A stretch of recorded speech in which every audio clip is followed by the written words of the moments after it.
What kind of clothes? What do you think might look really silly on him?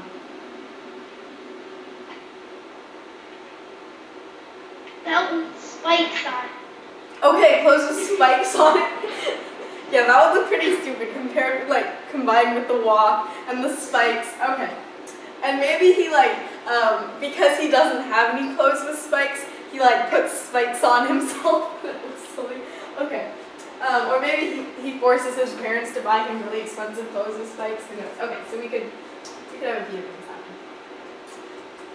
When he got home from school, he shouted to his mom, "I'm going to do homework," ran up to his room, slammed the door, and sat and opened and looked in. You know what's funny though? I don't know. Do boys usually have mirrors in their room, or would it be in a closet or something? I don't know. I'm trying to make this really silly. You're asking about, do boys have mirrors in their room? Yeah, or should he hide them away? Or should he be looking like it? They would hide it.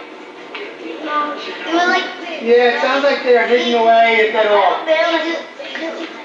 Sometimes, some of them have in a closet. in their dresser. They have it's on their dresser. It's stuck into that. Okay, on a dresser.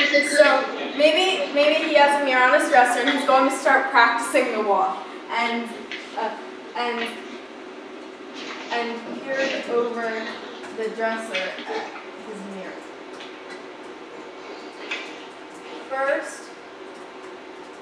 First he had to practice Bob's walk.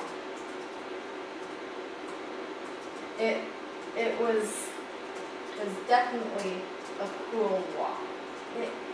Bob seemed to move his shoulders a lot, and there was a certain swagger. Okay. Jimmy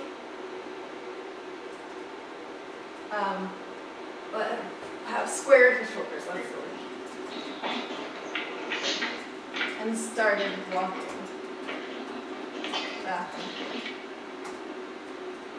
looking at himself in the mirror to make sure he was getting it just right. So imagine if you were looking at this scene, then it's really kind of stupid looking because you're practicing this walk in front of a mirror and you're trying to make sure that you're getting it right. So it would be kind of ridiculous. Maybe his mom knocks on the door and Watson just then while he's practicing the walk. "I brought you some cookies, dear,"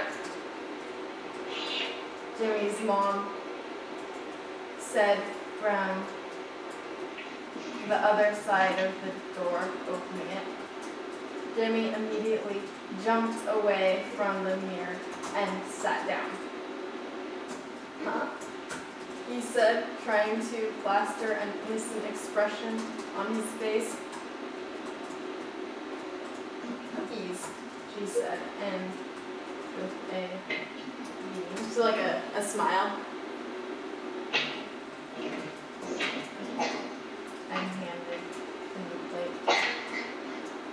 Her eyes narrowed when she noticed the conspicuous absence of homework on Jimmy's desk. "What have you been up to?"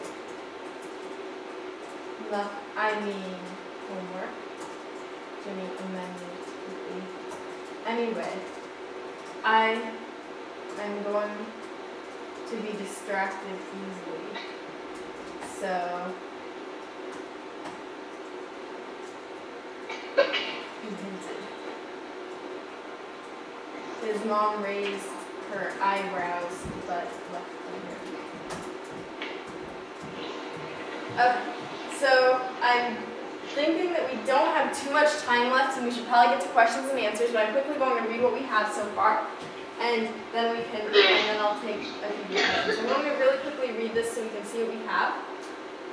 7 a.m. The alarm clock rang out shrilly. Jimmy rolled over, turned it on violently, and lay back in bed for a moment to sigh. He was not looking forward to today at all. Walking to class, Jimmy felt lonelier than ever. His best friend, Sean, had just moved to a different school, and Jimmy didn't think that any of these kids liked him that much. But after his first day at school, Jimmy decided that was going to change. It's about time for me to start being cooler, he thought as he walked home from school. Maybe the reason no one pays attention to me is because I'm not cool enough. But the question was, how do you make yourself cool? Jimmy thought of one person, Bob. Bob was a classmate and he was the epitome of cool. Everyone loved what he wore, what he said, how he walked. Nothing Bob did could be seen as uncool. Now the question is, how do I become just like that? Jimmy wondered aloud. What? Said someone. Jimmy turned around right away. He hadn't realized someone was walking behind him. You were talking to yourself, said a short girl with a bright pink backpack. Aren't you the new kid? Yep, Jimmy. Jimmy introduced himself. I'm Julia, she said. Nice to meet you. Jimmy walked along awkwardly with Julia following closely behind him and then decided to turn around and start talking. So are you new to the school at all too? He asked. He wasn't sure if it sounded like a stupid question since she had just called him the new kid, but she shrugged and said, been here for a year. I guess we take the same way back from school. You live on 70th Street too? Yep. They fell silent and continued walking. What do you think of Bob? Jimmy asked suddenly. What do you mean? Julia asked in surprise. Like, do you think he's cool? Jimmy asked offhand. Well, yeah, like everyone else, Julia shrugged. Jimmy nodded, deep in thought. Definitely looking at what Bob was doing right and copying it was the way to go. When he got home from school, he shouted to his mom, I'm going to do homework, ran up to his room, slammed the door, and peered over the dresser at his mirror. First, he had to practice Bob's walk.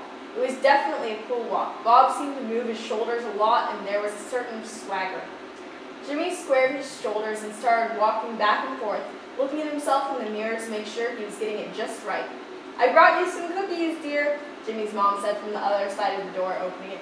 Jimmy immediately jumped away from the mirror and sat down. Huh? He said, trying to plaster an innocent expression on his face. Cookies, she said, beaming, and handed him the plate. Her eyes narrowed when she noticed the conspicuous absence of any homework on Jimmy's desk. What have you been up to? Nothing. I mean homework, Jimmy amended quickly. Anyway, I'm going to be distracted easily, so... he hinted. His mom raised her eyebrows, but left the room. And then, so Jimmy goes back to look cool in the spiked jackets. And it's up to you to continue the story since we're about out of time for that. But I also want to quickly say that when you're writing this first draft, it's not perfect. Something I noticed when I was reading out loud was the conversation between Jimmy and Julia. It gets a little repetitive how it's she said, he said, it's Jimmy said, Julia said. So when you're writing, realize it's not going to be perfect in your first draft. You're going to make changes along the way. So reading it out loud, finding where the problems are, really good thing to do. It is Monday, so we have more than 15 Okay, are you there? questions. Yes, I am here. Are there any questions I can take? Okay, let's see, somebody who hasn't, Dave. What inspired you to write your first book? I was really inspired by what I read. I decided I really wanted to be an author because all of my heroes were authors, and so definitely got that because my heroes were all writers, I wanted to be a writer too. All the way in the back. Yep.